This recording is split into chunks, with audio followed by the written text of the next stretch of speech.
Hey y'all, so part 2 of Peter Bernstein playing My Old Flame, and this is gonna be the first A. So the first video covered just the intro, and this is gonna be the first A. I'm gonna cover each A and bridge with its own video. So in case you guys don't know the tune, I'll go through the chords quickly, and then we can take a look at what Pete plays. So the tune is in G major, and it starts up with a G major, and then a lot of people play a C7. Pete does it as well. Sometimes you can skip the C7, but the C7 is followed by a B minor 7 flat 5, a B half diminished, and then E7. Then it goes to A minor and C minor. So those are the first 4 bars. Then we got a bit of complications. We have a G major, and now C minor, F7, B flat major, B flat becomes minor, then we have an A minor, and a D7. So the first time it doesn't resolve back to G, second time you can get to the G as well. So let's take a look at what Pete plays. So if you remember from the first video, we finished up with this chord for the 1. So that's also the first chord of the A, obviously. So you can check out the last video on this chord. I mean, it's just a G major 7 with some open strings. And now it comes in with the melody. So this is just the melody. Now a little bit of decorations. We said this D lands on a C7 chord. So Pete kind of spells a C7 down here. It plays a C, B and a B flat. This F is the next note of the melody. So he kind of embellishes just the melody with some bass notes down there. So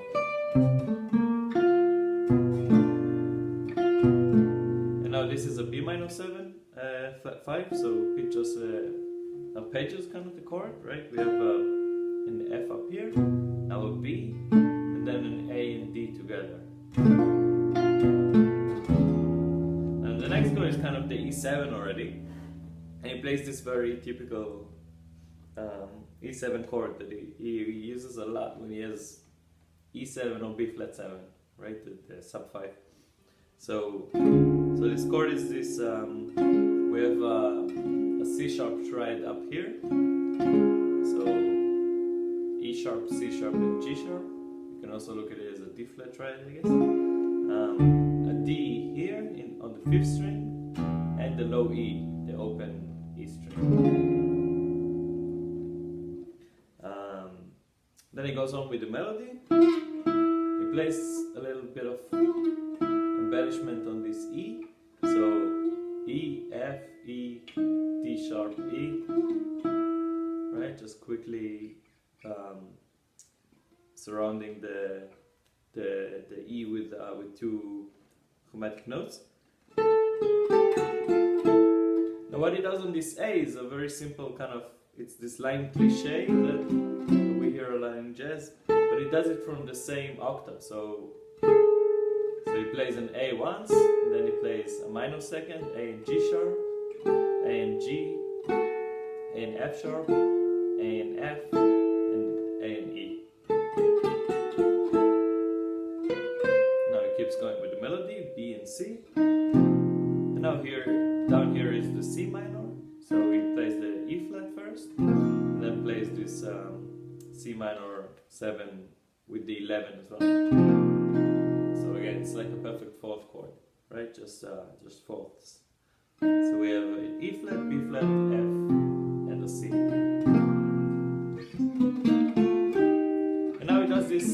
this really interesting shape that it repeats a lot during this during the whole tune. And basically what it does this it just does this line on C minor, right? Just going up the C minor scale, C, D, E, E flat, F, G. But the second voice is going down. So they both kind of go separate directions at the same time, which kind of makes it sound interesting. So the first note is just the C, and then we have D and the B. So kind of one voice went up, one voice went down. Now we keep going up, E flat, and we keep going down. So we have a B flat. The next interval is an F and an A. And then we finish it up with a major third, a G and an E flat. So again, one voice went up, and one voice went down. Finishing up with an E flat. And in terms of technique, I think I talked about it before in some video, but I'll just explain it quickly. When I have two notes that follow each other on the strings, right? So if we're playing just fourth and third string, then I always use just the pick, right? For these two notes I can use the pick, for these two notes as well. But then I'm playing in A on the fourth string and then an F on the second string. So for those two I kind of use the pick and the ring finger. Right? Just to avoid having to mute the G string. And kind of, this adds to the attack of the chord, so I don't want this muted G string in between those two notes. So I play them with the finger. But of course you can also do them just with the pick. Or you can play them on neighbor strings as well. But I think that's the way Pete does them on the second and fourth string. So that's why I'm doing it as well. Anyway, we keep going with the melody. So the melody is just D, E, G, but then he harmonizes it instead of playing kind of a G major, which is the kind of the chord, the original chord of the tune. He already plays a D minor. Goes down half a step, maybe this one. So we have a D minor with the 11 on top, the G. So we have a G, F, C, D. And now the bottom two notes go down half a step. So we have a C sharp 7, sharp 11 chord, right? So the G and the F stay up here, then we have a B and a C sharp. Repeating the melody. This is from the original tune as well. Now the chord is a C minor. A C minor, and then we keep going half a step down. So we have a C minor 7. And then we have kind of like a B minor 7. With the G on top, so you can look at it in many ways. So just the note for these chords maybe are a bit tricky. So we have a G, D, A, and the B. Now, I mean, I thought when I first heard it, I thought he's playing that chord. I thought he's playing a B7, which makes more sense if you're going to B flat, right? Kind of playing the D sharp, not the D natural. But it really sounds to me like he's hitting, I mean, I don't know if he does it on purpose or just an accident. It sounds to me like he's hitting the D there. So, yeah, you can listen to it yourself and kind of try and figure out if you think it's a D or a D sharp. But I think both chords would make sense in the context of the song, but I'm pretty sure he's playing this D natural. At any rate, what we have coming up is a B flat anyway, so it is kind of like the question if he goes down chromatically from a B minor 7, right, to like a B flat, or if he really wants to do a B7 kind of a sub 5 for the F. Anyway, let's keep going. So the original melody of the tune is just the same melody from on the G, we play 1/3 higher, right? Because we got to the B flat, so 1 minor third higher. And he plays the B flat with a barré already, just because he wants to repeat the B flat on the lower E string. So of course there are other ways to do that as well. You can do it with 2 fingers, but I'm trying to keep true to the source, so we're doing it with a barré. I mean, you have to keep in mind that he seems to be improvising this is not written, so he doesn't really know what he's gonna play. So I think the barré kind of gives you an option of choosing between a number of chords. So I think he goes for the barré, and then he decides not to play a chord here, so he just plays the B flat and repeats it in the bass, and then he goes down an augmented fourth tritone to the open E string, and plays this chord up here, which is it's just a kind of a B7, right? It's a B7 with the sharp 9 and the flat 13, so it's a complicated kind of B7, and of course you have an E in the bass. So I'll just take you through the notes quickly. We have G flat up here, G flat, D flat, A flat, D, and an A. And then he plays this. This is really quick, right? So he plays a C, D flat, C, D flat, G, and back to B flat. But the B flat is always going to be the target. So the other notes are not really that important. It's more about getting to this B flat with some intent. And now again we play a barré, and we also play all the notes. So we play the B flat first, then the B flat in the bass, and then we pick the fourth, third, and second string. So we get an F, D flat, and A flat. So this is already on the B flat minor, obviously. And now it does this really common embellishment on a minor chord, which is it starts with the 9 up here. So we have the barré we still hold the barré down on the 6th fret, and the 4th finger goes to the 10th fret, playing a C. And now we just bring this C down chromatically. Right, so it's kind of like this, right? This minor cliche line of the bass going down half steps, but we start from the 9, so it makes it a bit more interesting. And this is again, it's something that Pete does quite a lot. He's gonna repeat this a few more times in this tune as well.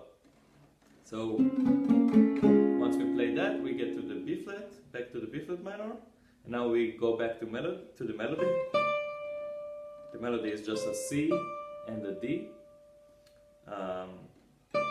And now up here, the D already marks the A minor chord. So we're no longer in B flat territory. We went down half a step. And for the A, it plays this really cool chord with an open B string. So what we have here, the D on top, which he plays first, and then he plays the chord, which is a B, the open second string, A, and the C. So we have a minor second between the B and the C. But because this is an open string, it has this really unusual ring to it, which makes it more interesting.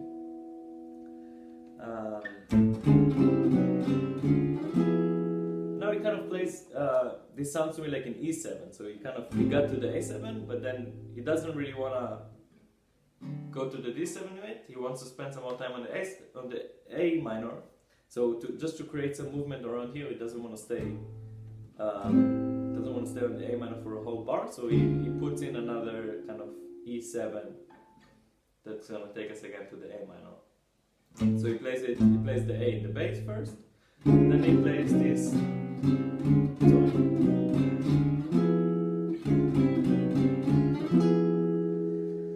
So again, there's a lot of ways to explain, but I talked about this chord before, and I kind of said he uses it as a replacement for the diminished chord.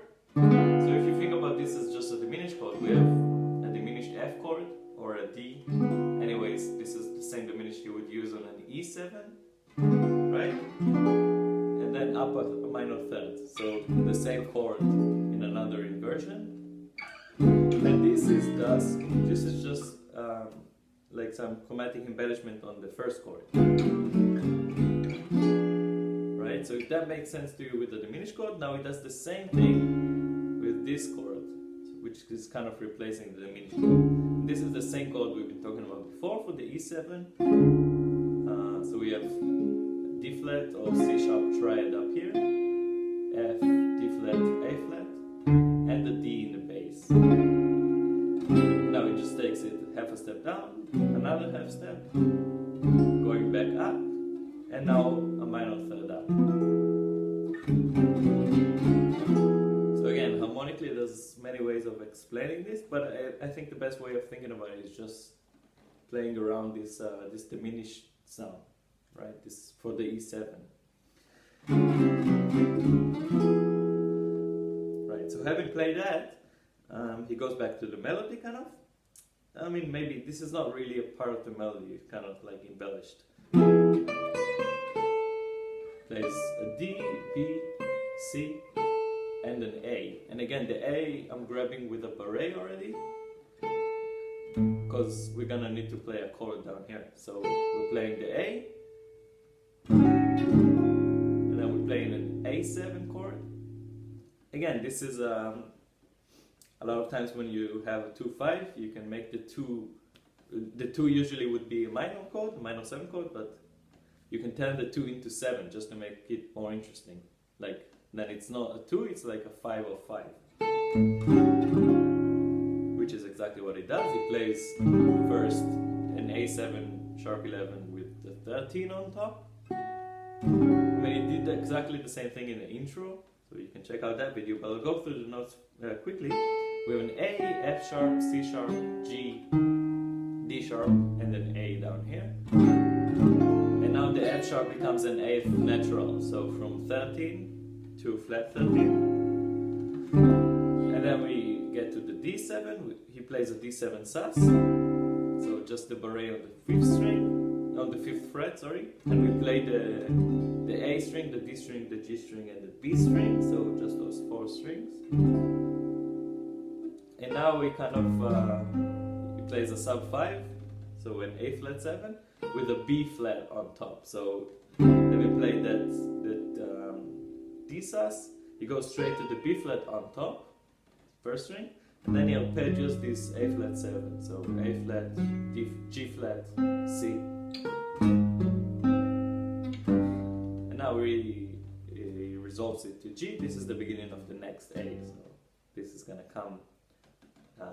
This is gonna be the beginning of the second A covered in the next video. So as I said last video, the PDF is coming up, so don't give up on that. If it's not online yet, you can check out in a few weeks. And other than that, check out the intro video, and of course there are more videos coming up. As always, likes and subscription are appreciated, and I'll see you next time.